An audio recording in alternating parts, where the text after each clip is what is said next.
नमस्कार प्यारे विद्यार्थियों, कैसे हैं आप। आशा करता हूँ आप सभी अच्छे होंगे और मस्त होंगे। तो कल की क्लास ऐतिहासिक पृष्ठभूमि पर हमने कंप्लीट कर दी थी, जिसमें हमने 20 मिनट में बेहतरीन सवालों को आपको प्रदान किया था, जिसको आपने देखा भी, आपको अच्छा फीडबैक भी आया जैसा मैंने देखा। संविधान का निर्माण आप खुद से देख लीजिएगा, इसमें ज़्यादा ये बहुत आसान टॉपिक है, इसको आप कर लीजिएगा। मैं पढ़ाऊँगा संविधान की प्रमुख विशेषताएं, फिर संविधान की प्रस्तावना। इन दोनों को आज मैं कवर करा देता हूँ क्योंकि टाइम कम है और हमें जल्दी से जल्दी इसको कवर कराना है, ठीक है। तो देर न करते हुए शुरू करते हैं, आइए मेरे साथ। तो आप सभी को दिखाई दे रहा होगा स्क्रीन पर संविधान की प्रमुख विशेषताएं। भारतीय संविधान की प्रमुख विशेषताएं क्या क्या है। भारतीय संविधान लचीला संविधान है, कठोर संविधान है ना। तो ये संविधान की विशेषता है। लेकिन देखो, संविधान की विशेषता टॉपिक से सवाल कैसे आए हैं। इस क्लास में PYQ प्लस संभावित दोनों सवाल हैं, तो आप उनको देखिएगा और ये देखिएगा आप कितनी जल्दी उनको कर पा रहे हैं। आज दूसरा दिन है और 20 मिनट में हम इन सवालों को खींच कर चलते हैं। तो पहला क्वेश्चन आपकी स्क्रीन पर मैंने लगा दिया है। देखिए, क्वेश्चन कुछ इस प्रकार कहता है कि युग्म पर आपको विचार करना है कि राजनीति शास्त्रीय भारतीय संघवाद का वर्णन है। ये सम्मिलित है, ये सहकारी संघवाद, ये कथन किसने कहा और क्या युग्म कौन सा सही है। तो आप सभी को सहकारी संघवाद का जो कथन है वो ग्रेनविल ऑस्टिन ने कहा था। तो केवल एक इसका आंसर हो जाएगा, ना कि दो होगा ना कि तीन होगा। तो एक आंसर हो जाएगा इसका पहले सवाल का। आपको समझाता हूँ मैं। ग्रेनविल ऑस्टिन ने भारतीय संघवाद को सहकारी संघवाद के रूप में वर्णित किया। सहकारी संघवाद एक संघीय प्रणाली को संदर्भित करता है जहाँ केंद्र और राज्य सरकारें साझेदारी की भावना से सहयोग करते हैं और मिलकर काम करती हैं। तो आपको ये बात समझनी होगी, है ना।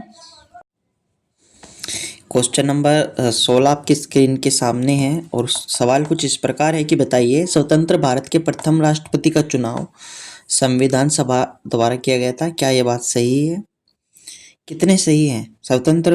स्वतंत्रता के बाद राज्यों के साथ संवाद या राज्यों से समझौता करने के लिए सीमित सरकार के अध्यक्ष सरदार वल्लभ भाई पटेल थे। बिल्कुल गलत बात है ये। भारत का संविधान विश्व के सभी लिखित संविधानों में दूसरा सबसे लंबा संविधान है और संविधान का संरचनात्मक भाग काफी हद तक भारत सरकार अधिनियम 1935 से प्रेरित था। ये बिल्कुल सही बात हो जाएगी। और स्वतंत्र भारत के प्रथम राष्ट्रपति का चुनाव संविधान सभा द्वारा किया गया, ये बात सही हो जाएगी। तो इसका जो आंसर हो जाएगा केवल दो हो जाएगा। बी आंसर हो जाएगा इसका, ठीक है। आगे बढ़ते हैं। क्वेश्चन नंबर 17 आपकी स्क्रीन पर है। भारतीय संविधान सभा के संदर्भ में आपको बताना है क्या ये बात सही है। संविधान सभा की पहली बैठक भारत की स्वतंत्रता से पहले हुई। क्या ये बात सही है। संविधान सभा की पहली बैठक भारत की स्वतंत्रता से पहले हुई, बिल्कुल सही बात है, इसमें कोई दोहराई नहीं है।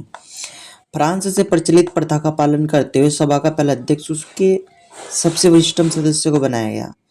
सभा का पहला अध्यक्ष सबसे वरिष्ठतम, बिल्कुल सही बात है। तो गलत तो सही हो जाएगा, एक और दो दोनों। आराम से इस क्वेश्चन नंबर 18 का जवाब दीजिएगा। क्वेश्चन कुछ इस प्रकार है कि संविधान के प्रवर्तन के विषय में निम्नलिखित कथनों पर विचार कीजिए।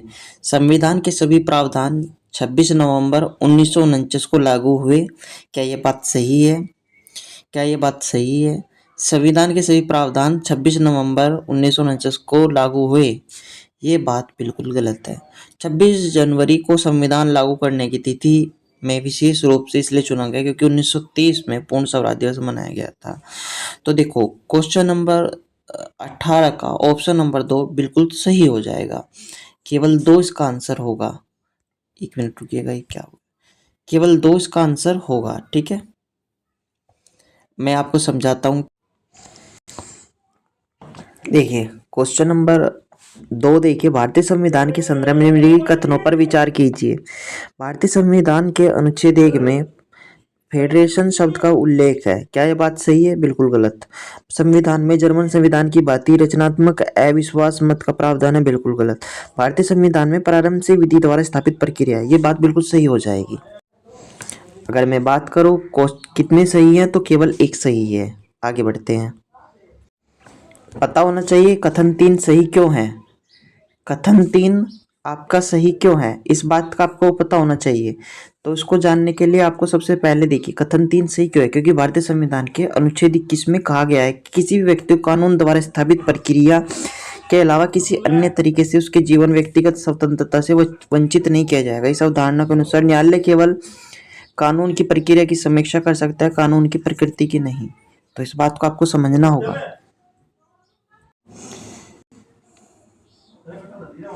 क्वेश्चन नंबर 3 पर हम आते हैं, और क्वेश्चन नंबर 3 आपकी स्क्रीन पर है कि बताइए निम्नलिखित भारतीय संविधान की विशेषताओं पर विचार कीजिए। ये तो बिल्कुल गलत हो जाएगी, ये भी गलत। ये 3 और 1 ये पूछ रहा है कितने पेयर बनेंगे, केवल 2। आगे बढ़ते हैं। क्या बेहतरीन सवाल है आपकी स्क्रीन के सामने। निम्नलिखित कथनों पर विचार कीजिए। भारतीय संविधान की एकात्मक विशेषताएं पूछ रहा है। आपातकालीन प्रावधान तो सही हो जाएगा क्योंकि एकात्मक विशेषता है। संविधान की सर्वोच्चता भी सही है। राज्य की प्रतिनिधि को समानता नहीं, ये भी सही है। ये दूसरा गलत हो जाएगा, तो इसके 3 पेयर बन जाएंगे। केवल 3 आंसर आएगा, सी। ठीक है, आगे बढ़ते हैं। क्वेश्चन नंबर 5 आपकी स्क्रीन पर कुछ इस प्रकार है कि संयुक्त राज्य अमेरिका और भारत की संघीय विशेषताओं के बीच अंतर के संदर्भ में निम्नलिखित कथनों पर विचार कीजिए। यानी तुलना की गई है भारतीय संघीय विशेषताओं की यूएसए यानी संयुक्त राज्य अमेरिका से। ये कह रहा है कि भारतीय संघ अमेरिका संघ की तरह राज्यों के बीच समझौते का परिणाम नहीं है। बात बिल्कुल आपकी सही है। भारत में राज्यों की क्षेत्रीय अखंडता प्रदान की गई है, जबकि संयुक्त राज्य में कोई शक्ति नहीं है। गलत। दोनों देशों की विधायकों की ऊपरी सदनों में सीटों का आवंटन करके प्रत्येक राज्य की जनसंख्या। गलत। तो इसका पहला आंसर सही हो जाएगा, केवल 1। आगे बढ़ते हैं। कथन 2 सही क्यों नहीं है, इस बात पर आप आइए। कथन 2 सही इसलिए नहीं है क्योंकि अमेरिका संविधान के अनुसार केंद्र सरकार राज्यों का निर्माण या विलय नहीं कर सकती। एक साधारण कानून के साथ उनकी सीमाओं में बदलाव नहीं कर सकती। इस प्रकार यह लगभग हमेशा के लिए उनके अस्तित्व की गारंटी देता है। यह अमेरिका में राज्यों को पूर्ण क्षेत्रीय अखंडता प्राप्त होती है। दूसरी ओर भारत में क्या है बच्चों, संविधान ने एक मजबूत केंद्र के साथ एक संघीय राज्य व्यवस्था का निर्माण किया है, जो अनुच्छेद 2, 3, 4 के अनुसार केंद्र संसद सामान्य प्रक्रिया के साथ शामिल राज्यों की सहमति के बिना कानून पारित नहीं कर सकती है। ठीक। कथन 3 सही क्यों नहीं है, आइए इस पर भी विचार करते हैं। कथन 3 सही इसलिए नहीं है क्योंकि राज्यसभा में सीटों का आवंटन करके प्रत्येक राज्य की जनसंख्या के आधार पर किया जाता है। यानी राज्यसभा में जब सीटों का आवंटन होता है तो प्रत्येक राज्य की जनसंख्या के 1/3 अनुपात के आधार पर सीटों का आवंटन किया जाता है। हालांकि अमेरिका में ऐसा नहीं है। अमेरिका में सभी राज्यों की जनसंख्या की परवाह किए बिना ही सीनेट में समान प्रतिनिधित्व दिया जाता है। संयुक्त राज्य अमेरिका में 50 राज्य हैं और सीनेट में 100 सदस्य हैं, तो प्रत्येक राज्य से 21 सीटें। याद रखिए, प्रत्येक राज्य से 21 प्रतिनिधि। भारतीय संविधान की विशेषताओं में ये चारों की चारों विशेषताएं शामिल है। बहुमत दल का शासन, लोकसभा के प्रति कार्यपालिका का सामूहिक उत्तरदायित्व और निचले सदन का विघटन और विधानमंडल में मंत्रियों की सदस्यता। तो अगर आपसे पूछ ले कि सरकार के संसदीय स्वरूप की विशेषताओं का प्रतिनिधित्व करते हैं, तो चारों ही करते हैं। ठीक है, आगे बढ़ते हैं। क्वेश्चन आपकी स्क्रीन पर कुछ युग्म से संबंधित है कि निम्नलिखित युग्मों पर विचार कीजिए। संयुक्त राज्य अमेरिका और ऑस्ट्रेलिया और कनाडा। तो संयुक्त राज्य अमेरिका समवर्ती सूची से संबंधित है और ऑस्ट्रेलिया विधि द्वारा स्थापित प्रक्रिया। तो केवल 2 युग्म बनते हैं इसके। आइए कैसे बनते हैं और क्या बनते हैं, उन पर बात प्रकाश डालते हैं।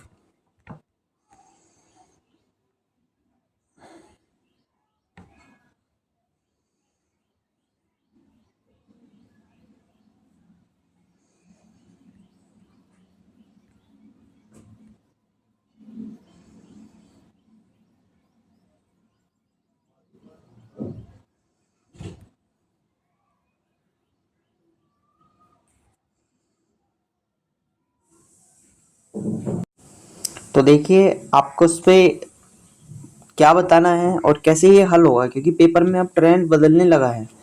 तो जैसे जैसे ट्रेंड बदलने लगा है उसी प्रकार ऑस्ट्रेलिया समवर्ती सूची से और कनाडा एक मजबूत केंद्र राज्य वाले संघ से हो जाएगा। तो ये पहले वाला गलत हो जाए, लेकिन जब पेपर में आएगा तो ऊपर नीचे भी हो सकता है। तो इसको आपको केवल 2 युग्म करने हैं, लेकिन युग्म वाले सवाल बहुत आए थे। प्रैक्टिस के साथ एक बेहतरीन सवाल आया है, कथन कारण। कथन ये उलझा देता है, क्योंकि परीक्षा में आप तनाव में होते हैं तो कैसे सोल्व करना है। देखो, पहला ये कथन कह रहा है कि भारतीय संविधान को विश्व का सबसे लंबा संविधानों में से एक माना जाता है। तो कथन 1 सही है। कथन 1 सही है।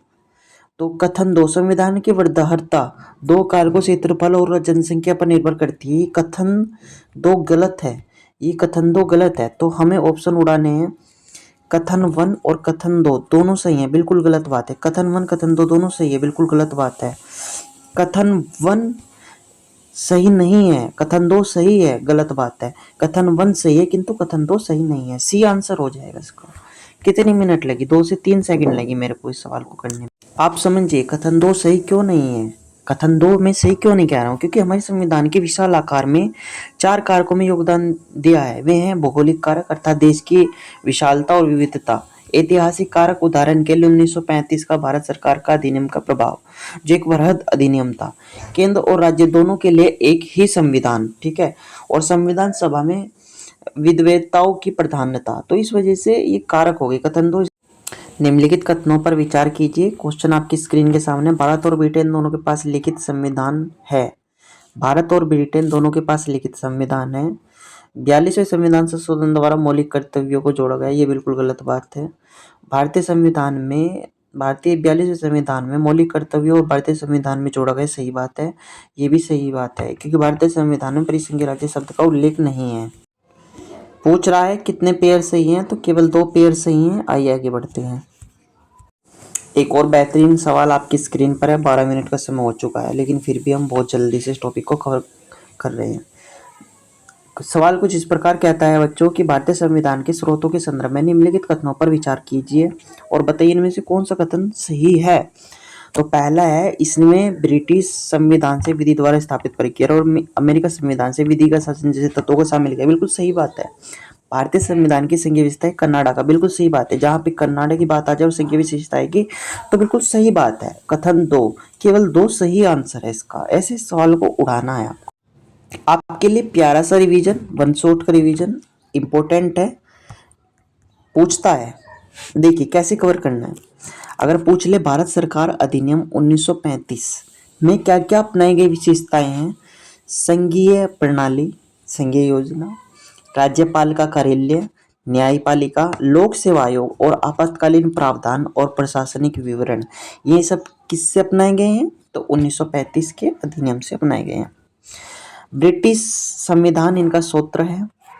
इसमें क्या क्या विशेषताएं अपनाई गई हैं? संसदीय सरकार, विधि का शासन, एकल नागरिकता, कैबिनेट प्रणाली, संसदीय विशेषाधिकार, द्विसदन विशेषाधिकार आदि ये अपनाए गए हैं।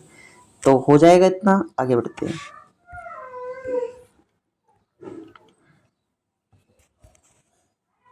जब भी बात आयरलैंड के संविधान से आएगी तो आयरलैंड का संविधान है ये, आयरलैंड का संविधान। तो यहाँ से राज्य के नीति निर्देशक तो डीएसपी, राष्ट्रपति के चुनाव की विधि और राज्यसभा के सदस्यों का नामांकन, इतना याद रखिएगा। बात जब कनाडा के संविधान की आएगी तो मजबूत केंद्र वाला संघ, अवशिष्ट शक्तियों को केंद्र में निहित करना, केंद्र तथा राज्य के राज्यपालों की नियुक्ति, सर्वोच्च न्यायालयों का सलाहकार क्षेत्राधिकार आदि, ये सब चीजें होती हैं। और ऑस्ट्रेलिया के संविधान से वही समवर्ती सूची और संसद के दोनों सदनों की संयुक्त बैठक। और जर्मनी के संविधान आपातकाल के दौरान मौलिक अधिकारों का निलंबन। ये कहाँ से तेज पढ़ा रहा हूँ मैं, फिर भी कवर नहीं हो रहा है इतनी जल्दी। यूएसआर संविधान से प्रस्तावना में मौलिक कर्तव्यों, न्याय, सामाजिक, आर्थिक और राजनीतिक का आदर्श, ये सभी यूएसआर से संविधान से लिए गए हैं, है ना। फ्रांसीसी संविधान से प्रस्तावना में गणतंत्र, स्वतंत्रता और समानता, बंधुत्व आदि। दक्षिण अफ्रीकी संविधान से संविधान में संशोधन और राज्यसभा के संशोधन सदस्यों की चुनावी प्रक्रिया। और जापानी संविधान से विधि द्वारा स्थापित प्रक्रिया, ये सब चीजें। आज की इस वीडियो में इतना ही। हम रखते हैं सवालों को, कल संविधान की प्रस्तावना में और बेहतरीन सवाल लेकर आऊँगा। तब तक के लिए धन्यवाद। ऐसे ही आप हमारे साथ जुड़े रहिए और हमारे चैनल को सब्सक्राइब लाइक कीजिए। धन्यवाद। जय हिंद, जय भारत।